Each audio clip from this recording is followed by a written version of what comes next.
Hey everyone, it's Rena. Welcome to another Mama Elephant video. Welcome to day 3 of introductions to new products for the March 2019 release. Today we have a gorgeous Ada Zamora illustrated stamp set. This is Wish Upon a Star. So I am trying really hard to use different colors and different supplies in my craft room.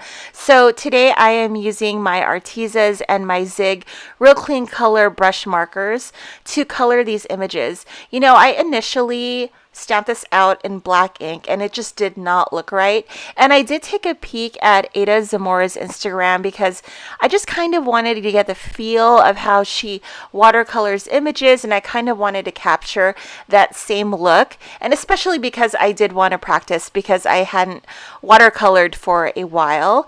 So I'm just using very few colors here. I believe I'm only using 5 colors.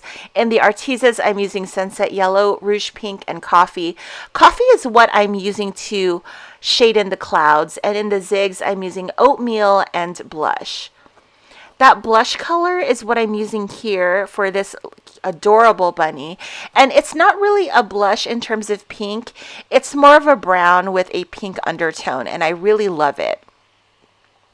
So I am just taking my watercolor brush, and I don't fill my barrel up with water. I like to wet the tip and dab it off on a paper towel, and then I like to take my marker and draw on my acrylic block, and I like to pick up the color with my water brush, and I like to put the initial pigment on what I think is the darkest area of the image, and then as you pull it out, you'll get less pigment and you'll get that lighter faded look.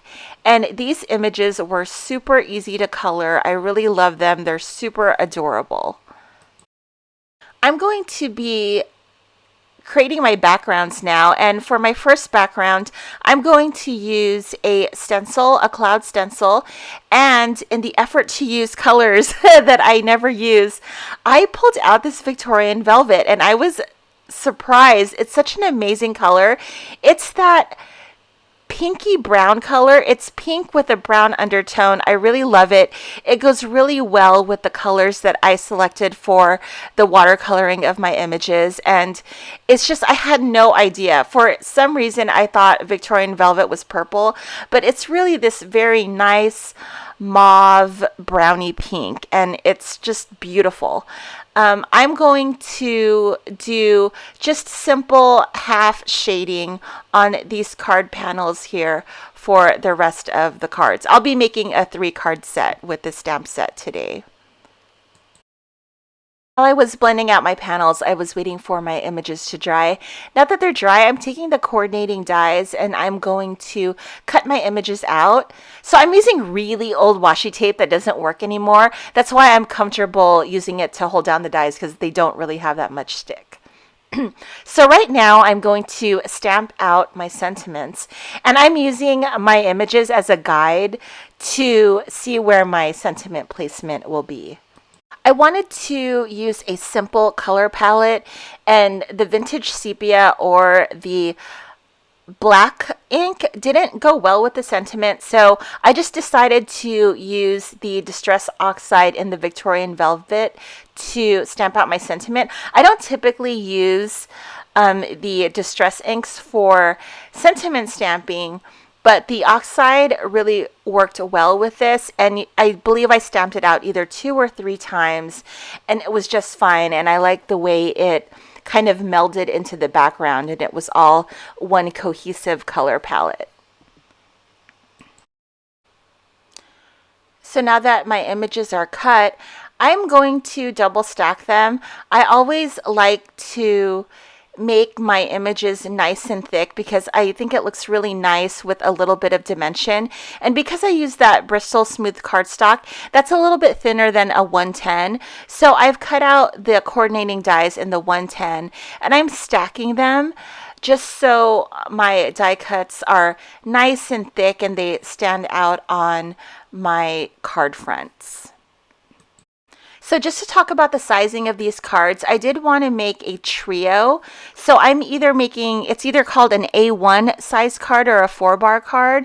And the size of the front panel is 3.5 by 4 7/8.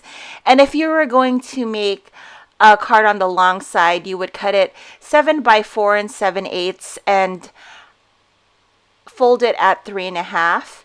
And then if you wanted a top folding, you would cut out a piece of paper at 3.5 by 9 3/4 and score and fold it at 4 7/8. So I just think these is the perfect size card for these sentiments. And I'm taking my images and I'm pairing it with the sentiment that I like. And then I am putting them on my card bases. I really enjoyed these cards. They were so easy to make. I used minimal supplies, and I really like this smaller size card.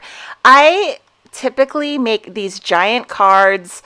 I will literally take a letter size piece of paper and either cut it half horizontally or vertically and just make a giant card, because I really like using all the stamps in a stamp set. Whenever I get a new stamp set, I literally try to use every single image on the card.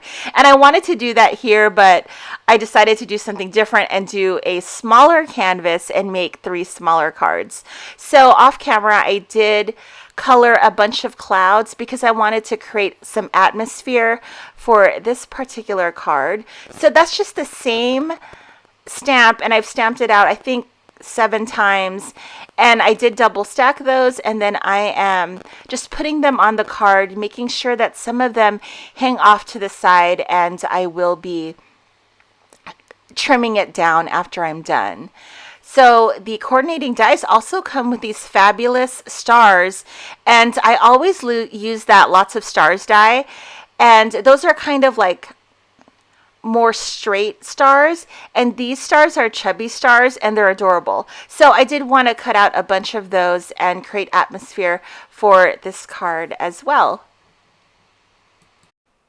And that's it. Those are my cards. I hope you enjoyed this little project. I really liked making this little mini set of cards. Like I said, I usually make these gigantic cards, but this was really fun to do and it came together so easy.